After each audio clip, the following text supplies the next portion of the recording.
Welcome back to Digital Dominators, the podcast where we explore the digital skills, systems, and strategies that help you grow your business in the digital age. I'm your host, Sooz Young, founder of Technology Coaching, and today's episode is a solo one, which means it's just you and me. Over the last year, I've noticed something really interesting happening in the AI space, especially over the last few months. People keep switching tools.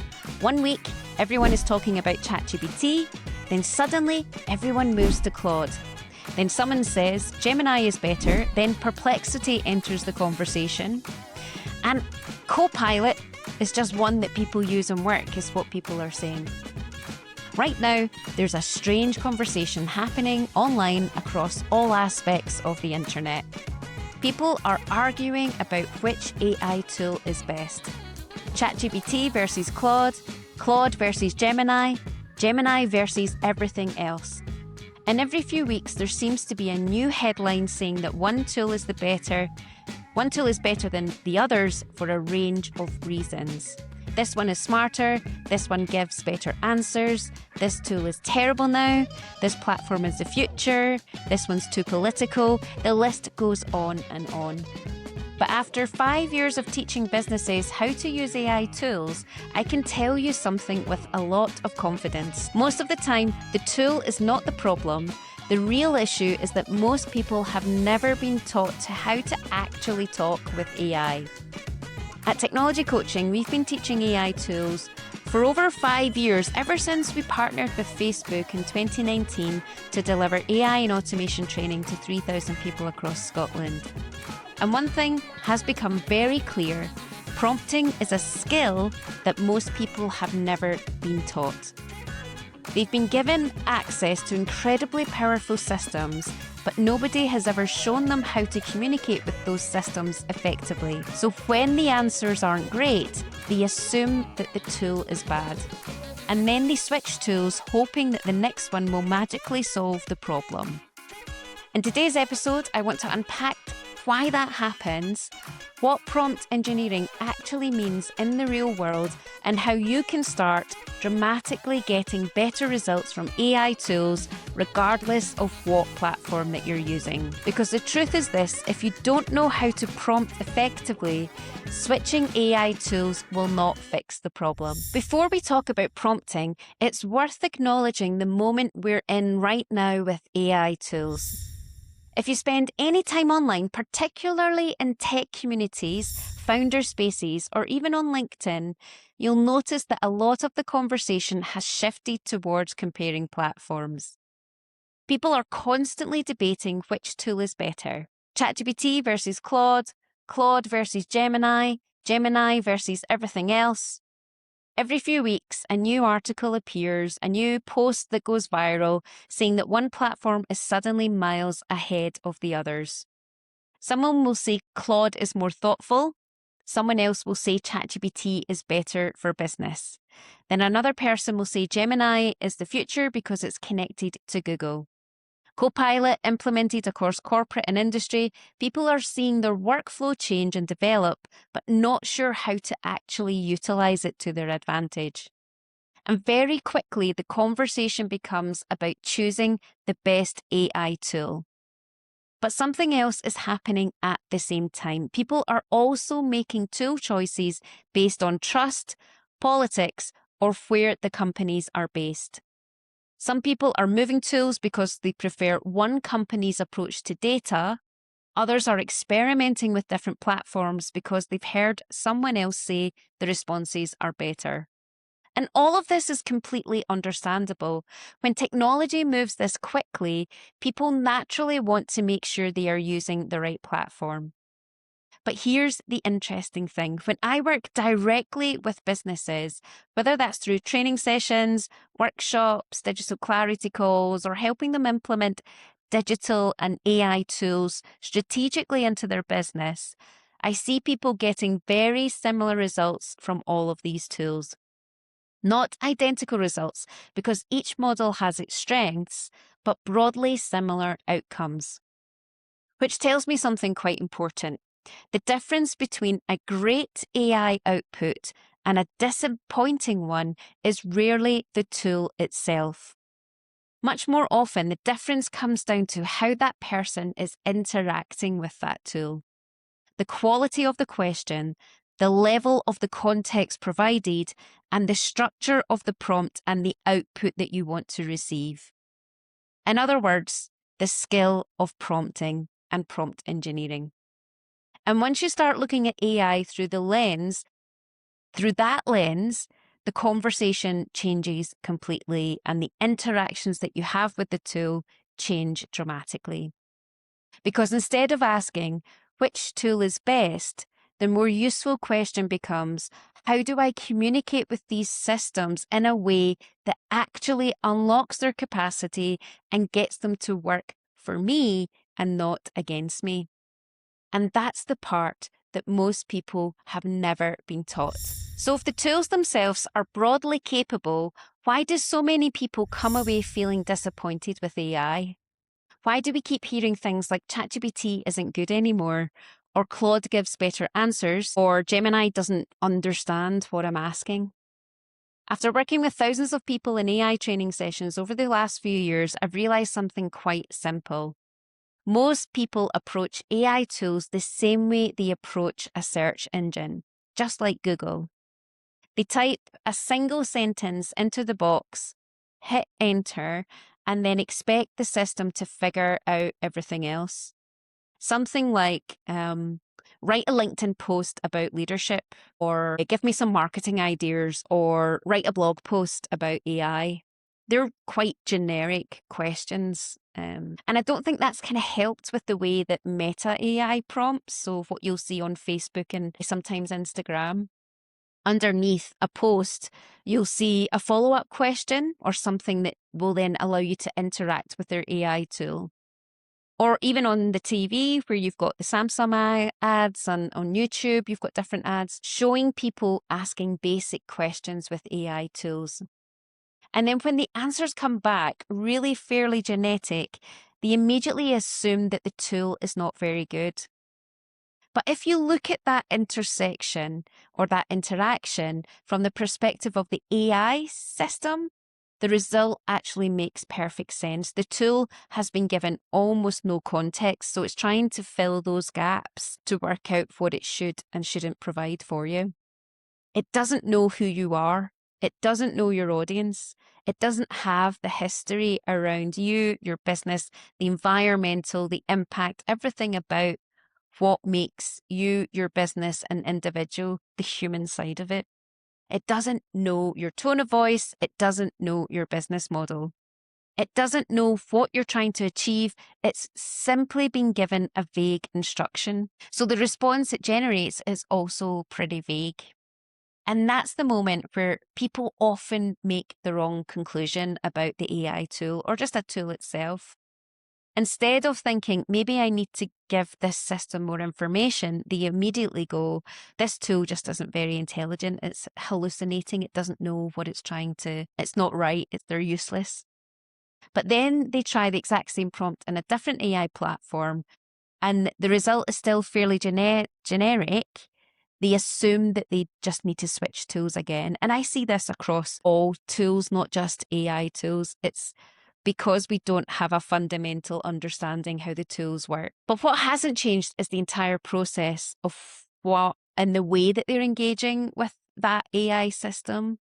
The prompt is still vague, the instructions are still pretty unclear, and the context is still missing, so the outputs stay roughly the same. And this is why people feel like they're constantly experimenting with AI tools, but not really seeing the breakthrough results that others talk about. Because the real shift doesn't happen when you shift platforms. It happens when you learn how to structure the conversation properly.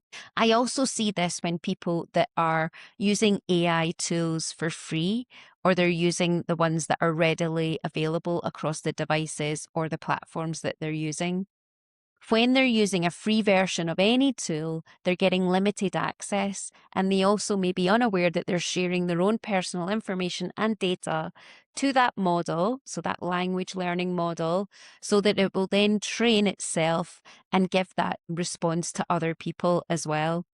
So you may feel like the results that you're getting from the AI tools are quite generic. You may have seen them somewhere before. They're not specific to you and your business. The one thing I always ask my clients are you investing in your AI tool? Are you paying for it? And if they're not, that's the first thing I get them to do, because that also gives you protection on your data. It means that your IP is not being shared. You can control how your data is being communicated and whether or not it's being used to teach their language learning model. So it's super important that if you're going to take the time to start moving to AI tools or change over to AI tools, that you invest in them, and then choosing the right AI tool that might be right for you and your business based upon your morals, your ethics, and the way that you are and your business is interacting with the world. As a creator, I used to spend hours re-recording voiceovers to get the perfect tone. But finding reliable voice talent, booking studio time, and editing takes forever, and it can break the bank. That's why I recommend 11 Labs. It generates ultra-realistic AI voices and even clones your own, all in seconds. With natural-sounding speech, multilingual support, and seamless text-to-speech conversion, 11 Labs powers podcasts, audiobooks, training modules, and more. No mic required. Ready to level up your audio? Try it free today at allmylink.me/TC11labs and bring your scripts to life with 11 Labs.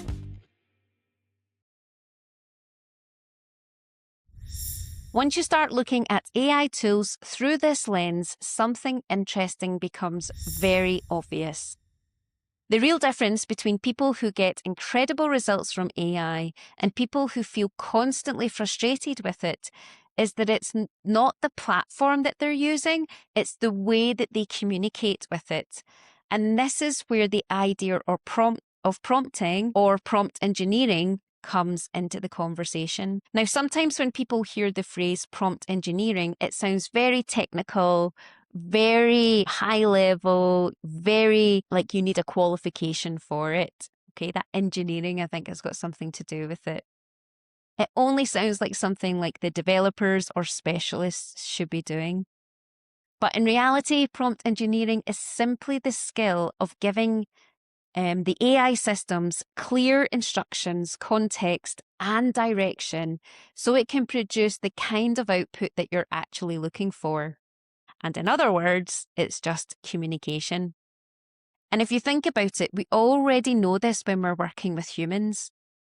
If you walk up to a colleague and say, write something about marketing, you're probably not going to get a very useful result. You're probably going to have that person come back and ask you a lot of questions to try and understand that. And if the environment that they're working within allows for those questions to come back, so the kind of management, the humans around that, that's where you'll see teamwork and communication and collaboration happen to get the better result. So we need to think about the context that we're giving the AI tool in a similar way. So we need to give it the same amount of information that we would give a human being to do the task.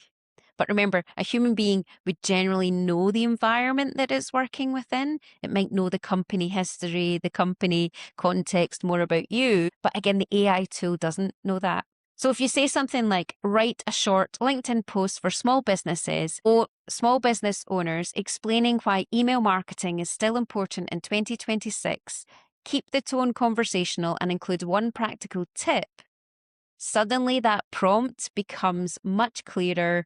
It's got more instructions, more context that the AI can use to be able to help it generate the information or the output that you're looking for. So AI works in the same way as you would speak with a human, but actually it needs further context as well. So I'm going to give you an example from one of the training sessions that I delivered recently. During the workshop, someone asked the AI tool just this simple basic prompt, write a social media post about my business. Okay. Now the result came back sounding exactly what you expect, generic, robotic, and it could have almost been written by any business in the world. It's got emojis, M-dashes, all those nuances that people are starting to recognize online, with a lot of content being pushed out, a lot of what they're calling AI slop coming out into the world. So this person said, see, this is why I don't think these tools are very good. So instead of switching the tool, we actually changed the prompt that they were using to interact with this tool.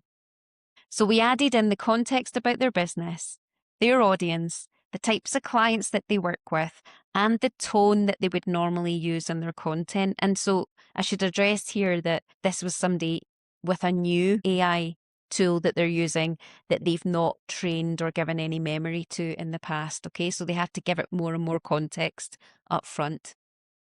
And we also asked the AI to structure the post around a specific insight that they had learned from working with their customers. And also we could look at adding in some data and asking the AI tool to research and find that data that we can add to enhance the output as well. So the difference in that result from just the basic prompt was quite dramatic, and the person was quite reactive in how they responded to that output. They actually saw the difference that it could make when they have the structure that they're using to interact with that tool. Because the second version sounded like them, it reflected their expertise, it was more engaging, more relevant, and much closer to something that they would actually want to publish themselves. Now, of course, they want to adapt it, make it more sound like them. They're not going to do a verbatim copy and paste onto the platforms, which we do see quite a lot of, okay? So when they developed the prompt further, using some of the prompting fundamental scripts that I gave them, these allow for more context to be added and work with the AI tool specifically to get it to work for you and progressively interact for better results. And so the interesting thing here isn't that we didn't change the AI platform, we didn't change the tool. The thing that we changed was the quality of the instruction. But this is one thing that I get my learners and also my clients to do, is that to test out the prompting across different tools to see what the results that they are getting when you are, again, investing in a couple of tools. So let's say, depending on your ecosystem setup, if you are within the Google ecosystem, use Gemini. If you're in the Microsoft ecosystem, use Microsoft. Add on an additional AI tool depending on what other parts of your business that you're using. It might be that you use Claude because you need some of the functionality that Claude can bring. It works with the devices and things like that you've got implemented and the setup and structure of your systems. It might be that you use GPT because that's one that your team are more likely to use. But whatever you do, invest in it for a month, just doesn't need to be for a long time. Test out the prompting and the results, see how it works with their entire system, and then use that tool with the prompting structure that they need. Once someone understands how to provide the context, structure their request effectively, and then guide the system towards the specific outcome that they're looking for, the quality of the results improve immediately. So it's never just about the tool, it's about the way that you interact with that tool, how it works with your entire infrastructure setup, how the team work and use the tools. Now, the team might be you and one other person, or it might be multiple teams, multiple people across different teams. Is what is working specifically the human, the processes that you do currently, the tool sits in the middle, and the devices that is connected to. So there's a lot of thinking about how people actually work first. So you might be thinking about how you work as well. And that's what improves when you start to structure your prompting, investing in the tool, and looking at it from a full system point of view. So if prompt engineering is the real skill behind getting better results from AI, the next obvious question is what that actually looks like in practice. Because a lot of people assume prompting means learning complicated commands or memorizing special phrases or learning how to code. It's really much, much simpler than that. Good prompting is really about giving the AI system enough information to understand the task properly. Think of it like briefing someone on your team.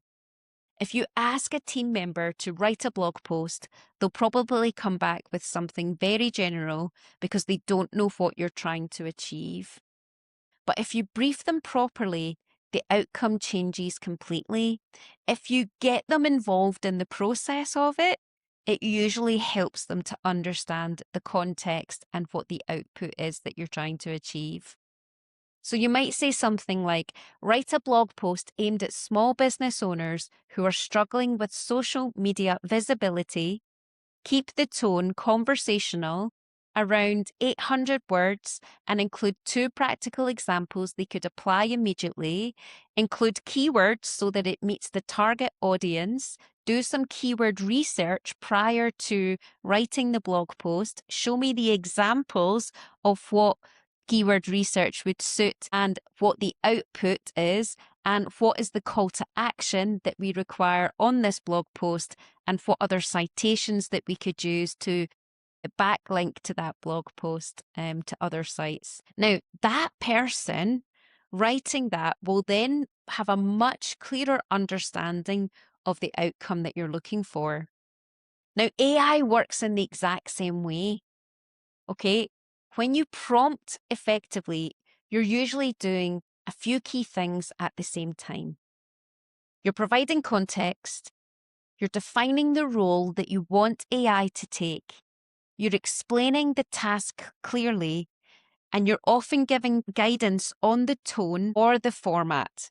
Okay, now I call this the PTCF format, and you'll see this in the prompting fundamentals that we have on our site. So I'm going to give a simple example here. If someone types into an AI tool, write a LinkedIn post about AI, the system has to guess almost everything. It doesn't know who the audience is. It doesn't know the perspective of that is to come from. It doesn't know the goal of the post. But if the prompt it becomes something like this: write a LinkedIn post for small business owners explaining why learning how to prompt AI tools is becoming an essential digital skill. Use a conversational tone, include a real-world example, and finish with a question to encourage engagement. Add keywords that are relevant to my business. Add some statistics so that I can citate them back and include those backlinks, and reference to any other places on my website that I could refer to, and include a meta title and meta description for my SEO, and also encourage what the output and any FAQs that may be required on that post. So that's an incredibly different output that you're going to get from the AI tool if you're actually giving it the more context there. So what you're really doing at that moment is designing the conversation that you want to have with that AI tool and that interaction. And that's the part that most people skip. They treat AI like a magic search box, just like Google, rather than this kind of collaborative system that responds to the quality of instruction that it receives. I think it's because people generally have this expression, and you've heard me say this across all the podcasts so far, that they say, I hate tech. But really, you've got to think about the technology as a tool. You've got to think about it like a team member. You've got to think about it as somebody that you would give that amount of work and context to. And if you can shift your mindset around that and change the way that you communicate with the tool, that's the exact same as how it's going to work when you are working with AI tools. It's a real mindset shift. It's not about the tool, it's how we are interacting with it. So when people start thinking about prompts as structured conversations rather than single questions, the results will change dramatically. And there's a thing that I get my clients to add on at the end of their prompt, and it's this, is ask me questions until you are 95% to 100% sure on what the task is that you are trying to achieve and the output that you want to give me. And then what the AI tool will then give you is some questions that it needs to be able to clarify. You then give it more context, so you answer those questions, and then you can even get it to do that prompt again. Give me more ask me more questions until you're 95% to 100% sure of the output. And then this allows you to have this collaboration, communication with the AI tool. So then you're teaching yourself what context it actually needs every time that you're prompting with that tool. Another thing that I get to do, some people to do, and this is clients as well, is what would the top 1% in my industry think of this or do around this? And what this does is it then allows the AI tool to think strategically and think about what's happening elsewhere. It won't copy, but it will try and go, oh, well, this is what an elevated business leader or owner would do. So by just adding these extra bits on and having the full context of the prompt, it really gets the AI tool to work with the context it needs without making the assumptions that are there or the hallucinations that we can experience, because it's not trying to fill those gaps. I really like to really call it this: what you put in, you get out. Okay, so we need to give it the effective data, the context, the information, so that we can get that output back. And it doesn't matter what AI tool that you use, it's really the structure of how we're prompting that in the prompt engineering. So that's the core of what I want you to take away from today's episode. The frustration most people feel with AI tools isn't a tool problem, it's a prompting problem. And the good news is that prompting is a learnable skill. If you want to start developing that skill properly, I've created a practical AI prompting fundamentals course. It's inside the lab at Technology Coaching. I'll drop the link in the show notes so you can explore it there. And in next week's episode, we're going to dive into this even deeper. And I'm going to walk through some of the prompting mistakes that people make and show you how professionals actually structure their conversations with AI.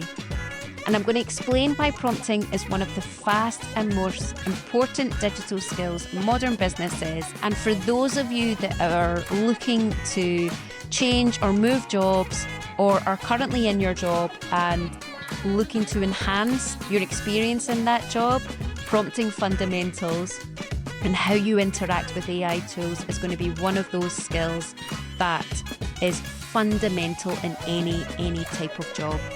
So you're not going to want to miss next week's episode. I'll see you then. If you've got any questions about any prompts, pop them in the comments below. Across anywhere that you're watching or listening to this platform, we will come back and we'll support you with your prompting skills. Okay, we want to make sure that you're getting the best out of your AI tools. So I'll see you in next week's episode about more prompting fundamentals. See you then.